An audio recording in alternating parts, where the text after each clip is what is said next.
Le terrorisme djihadiste frappe de plus en plus, au Moyen-Orient, bien sûr, mais aussi en Asie, en Afrique et maintenant dans les sociétés occidentales. Les attentats de Bruxelles en mars nous le rappellent, de même que les attentats à Charlie Hebdo à Paris, début 2015, et du 13 novembre, toujours à Paris, bien sûr, tous revendiqués par le groupe État islamique. C'est donc une menace bien réelle, mais sournoise, souvent imprévisible et aveugle. Alors, que faire face à cela? Comment réagir? C'est une question importante, délicate également, mais qu'on va aborder aujourd'hui avec nos trois invités. Valérie Amirault, professeure de sociologie, bonjour. Bonjour. Marie-Joëlle Zahar, professeure de sciences politiques, bonjour. Bonjour. Et Rio Achong, professeur de philosophie, bonjour. Bonjour. Et vous êtes toutes les trois membres du CERIA. Merci d'être là. Je vous pose une question à toutes les trois, mais je commence avec vous, Valérie. Comment définir notre rapport à la violence en Occident? La menace terroriste et en fait les attentats terroristes djihadistes, ce n'est pas une chose dont on a l'habitude. Et là, ça frappe massivement, avec une certaine répétition. Comment vous définiriez la réaction, notre rapport à cette violence-là en Occident? Alors ça dérange beaucoup de choses, évidemment. Ça dérange d'abord une première chose qu'on avait un peu assimilée comme étant naturelle, qui est l'idée que la manifestation de la violence terroriste, elle n'est pas le fait du territoire occidental ou des espaces occidentaux, mais c'est plutôt propre à des sociétés en guerre. Ça, c'est un premier élément qui est complètement bouleversé par la manifestation, l'événementiel terroriste, si j'ose dire. La deuxième chose que ça remet directement en question, c'est notre rapport politique à la violence. C'est-à-dire, là, il faut faire une très longue histoire en 2 secondes. Oui. La construction d'un espace démocratique, libéral, soi-disant ou prétendument intégrateur de la pluralité des voix qui le composent. C'est un espace qui tient la violence à distance. Et un de ces moyens pour tenir la violence à distance, c'est de considérer qu'il y a un acteur qui serait le détenteur légitime. On a tous appris ça à l'école d'une manière ou d'une autre, que l'État serait le seul à avoir le droit de recourir à ce qu'on appelle la violence légitime. Par sa police, par son armée. Par sa police, par son armée, etc. Donc ce que fait cette manifestation, cette irruption du terrorisme dans nos sociétés, c'est qu'elle remet en question une espèce de manière assez ordinaire, banalisée, routinisée qu'on avait de considérer que la violence, c'est pas pour nous. Et puis la troisième chose que ça nous fait, c'est que ça nous met directement émotionnellement au centre de l'espace politique, avec une incapacité peut-être à discuter et à débattre de ce que ces émotions nous font dans un espace public qui est complètement aseptisé à la violence. Par rapport à ça. Oui, on y reviendra certainement d'ailleurs. Marie-Joëlle. Écoutez, moi je pense qu'on peut ajouter 2 autres éléments.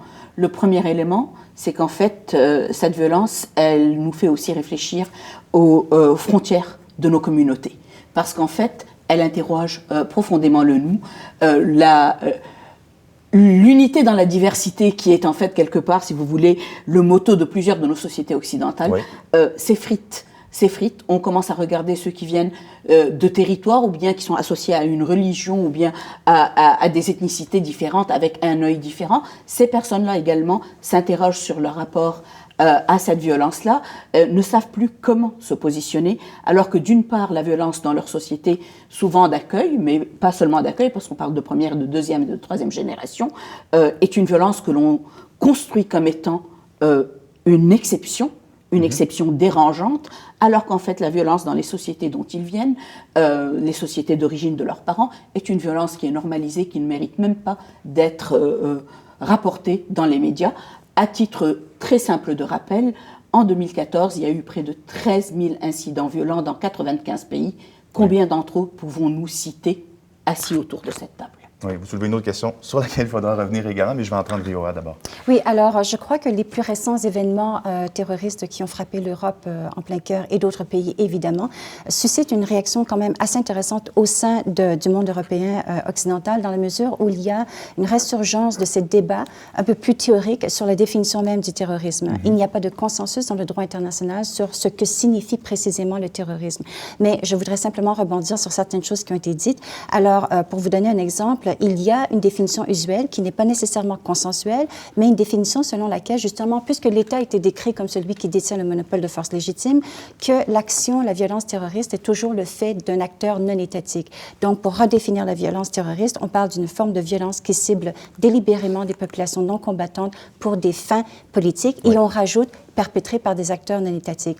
Cela dit, il faut aussi soulever le fait qu'au sein même de la communauté onusienne, il y a quand même un débat à ce sujet-là, dans la mesure où si on place le fardeau de la violence terroriste seulement sur les acteurs non étatiques, on risque aussi d'escamoter complètement le fait qu'il y a dans certains contextes de guerre ou de violence etc., qui sont perpétrés par des États sur d'autres populations, il y a des formes de violence délibérément ciblées sur des populations non combattantes et sans défense, qui peuvent aussi, évidemment, peut-être être caractérisée comme une forme de violence, même si elle est perpétrée par des acteurs, cette fois-ci, étatiques. Et je voudrais simplement rappeler le fait que l'ONU propose, sans encore une fois l'imposer, mais une définition intéressante qui a été développée par un dénommé Schmidt, selon laquelle définition la violence ciblée sur des populations non combattantes pour des fins politiques peuvent être perpétrées par des acteurs clandestins individuels, en groupe ou représentants étatiques. Oui, étatiques. Mais dans le cas du terrorisme djihadiste qui a frappé en Europe tout récemment, là, il y a un consensus, là, on s'entend. Il y a un consensus que c'est une forme de violence. Oui, tout à fait. Tout à fait. Valérie, vous avez soulevé la question des émotions, la gestion des émotions. C'est intéressant. J'aimerais ça que vous entendre un peu plus là-dessus. On a perdu un peu l'habitude de gérer, on a tenu la violence à distance, c'est ça que vous avez dit. Comment, j'oserais dire, intégrer ou gérer au quotidien, finalement, cette violence, politiquement, mais socialement également?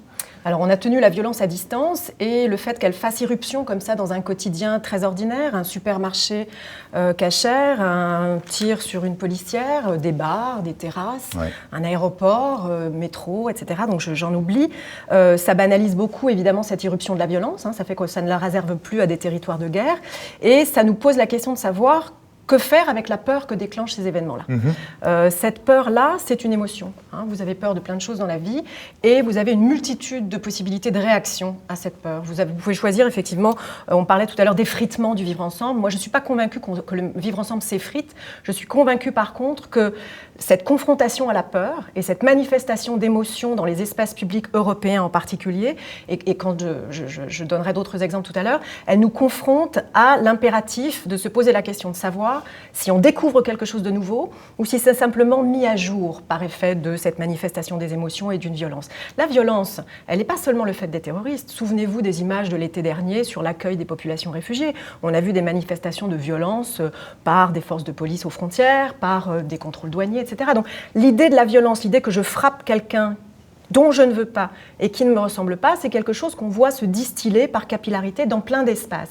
Nonobstant la question de l'intensité de la violence, parce qu'évidemment, la violence terroriste est beaucoup plus spectaculaire et dramatique. Et il y a eu bien plus de morts dans d'autres villes que les villes occidentales dont on parle. Donc si on veut faire une concurrence comme ça quantitative, on ne va pas aller très loin. Par contre, ce qu'il faut bien avoir en tête, c'est que cette peur, elle saisit tout le monde. Elle saisit moi qui suis hors de mon pays d'appartenance, elle saisit les gens qui ont été sur ces théâtres-là, qui sont des survivants du terrorisme. Elle concerne l'ensemble des citoyens nationaux et européens, et elle concerne aussi la classe politique. Et moi, ce qui me préoccupe, c'est cette difficulté à faire face aux émotions dans la gestion du risque terroriste. On sait très bien que le risque terroriste va être quelque chose de banalisé, qu'il n'est pas prévisible, on ne peut pas l'anticiper à 100%, on le sait très très bien.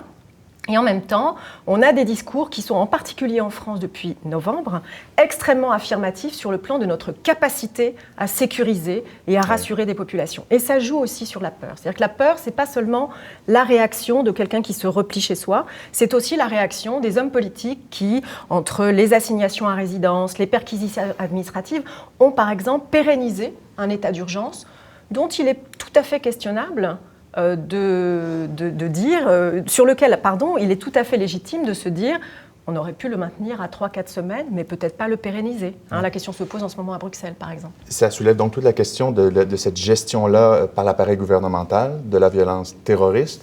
Vous avez parlé d'autres pays où cette violence-là est beaucoup plus manifeste, beaucoup plus récurrente. En faisant une comparaison ou en observant l'expérience de ces pays-là, on pense entre autres au Liban, on peut penser à Israël également, des pays qui vivent sous cette menace-là de façon régulière. Qu'est-ce qu'on peut voir sur cette gestion-là, peut-être au quotidien, mais aussi par les gouvernements de cette menace terroriste-là?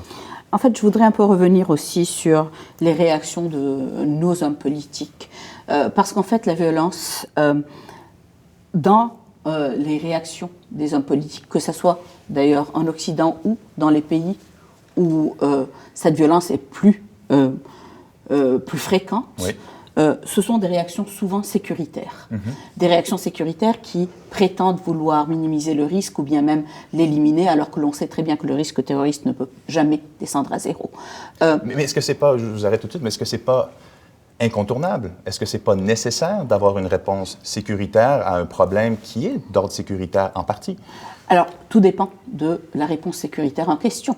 Alors, si la réponse sécuritaire, par exemple, prenons l'État d'Israël, une situation très compliquée et très complexe, mais si la réponse sécuritaire a des attentats terroristes menés par des Palestiniens situés dans les territoires palestiniens occupés, donc la bande de Gaza ou la Cisjordanie, consiste à assiéger certains de ces territoires-là, à empêcher toute la population de sortir et donc à commettre des actes qui vont au cœur même de la sécurité humaine de toutes les personnes qui habitent là, indépendamment de leur responsabilité dans ces actes-là, je pense qu'il y a matière à réflexion.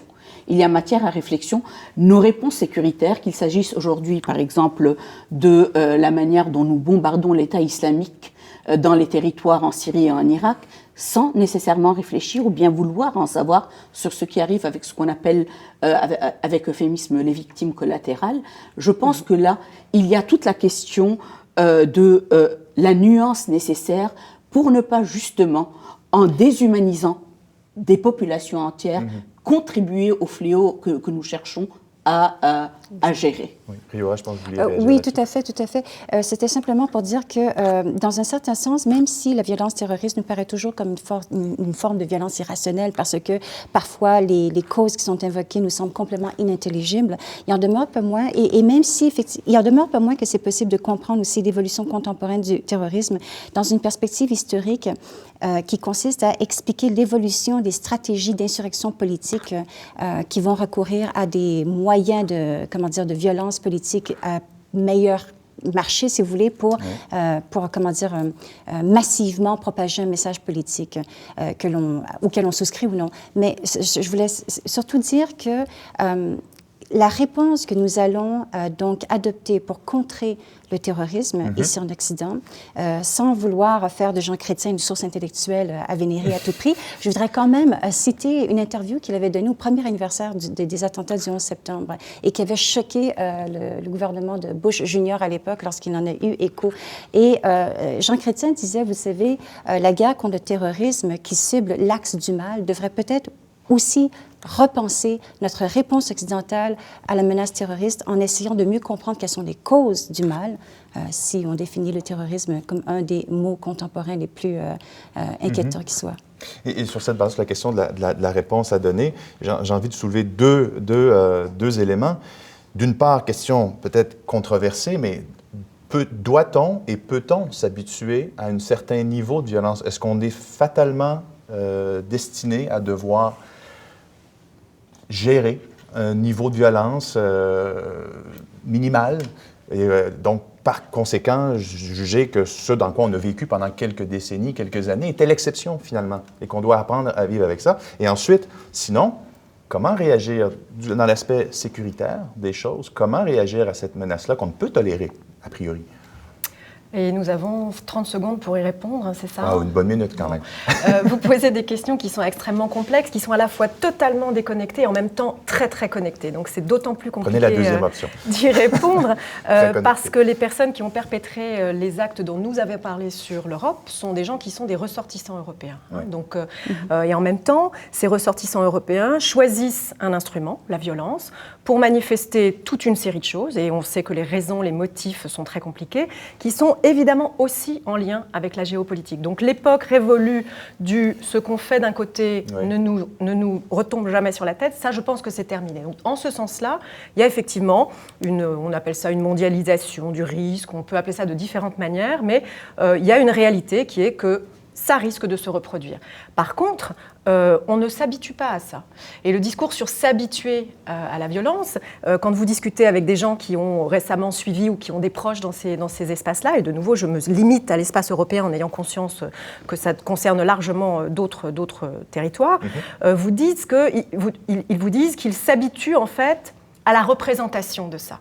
Mais la réalité, c'est-à-dire le moment où l'événement surgit, le moment où vous êtes confronté à la perspective de savoir si dans vos prochains déplacements, vous allez faire ça, si vous allez continuer à vous comporter de telle ou telle manière, ça c'est affecté. Mais dans la représentation, je pense qu'effectivement, on le voit d'ailleurs dans la couverture médiatique de ces événements, il y a une espèce de routinisation et d'habitude qui se tisse. Mais je ne dirais pas qu'on s'habitue à la violence dans nos espaces. Oui, c'est plus dans la deuxième définition que vous donnez à l'habitude, c'est-à-dire l'intégrer dans notre... le normaliser, c'est-à-dire on s'y attendait. Oui, sans non plus être fataliste. Marie-Joëlle, vous aurez le mot de la fin, 1 minute. Pour avoir peut-être, contrairement à mes 2 collègues, la position assez particulière d'avoir été la personne qui a vécu ces choses-là à la fois dans des espaces non occidentaux et dans des espaces occidentaux, je voudrais souligner 2 choses. La première que Valérie a déjà mentionnée, le fait qu'aujourd'hui, je pense que ce qui se passe souligne que l'époque est révolue, où on pouvait complètement séparer les questions de politique interne et de politique étrangère, et qu'une réponse à cette problématique de la violence ne peut pas simplement se centrer sur comment sécuriser nos sociétés. Il faut effectivement avoir une lecture plus large des causes du mal, même si je pense que ça va être très difficile. Et deuxièmement, en termes d'habitude, ce qui est très intéressant, c'est de regarder peut-être du côté du Sénégal et de la Côte d'Ivoire, où aujourd'hui... Qui ont été frappés récemment.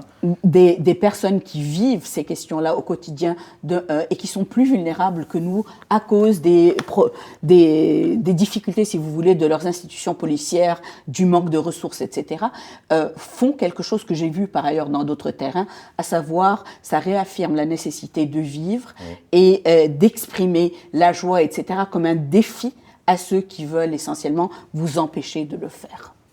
Marie-Joëlle, Zahar, merci beaucoup pour ce mot de la fin, somme toute plus guilleret que ce sujet en général assez triste.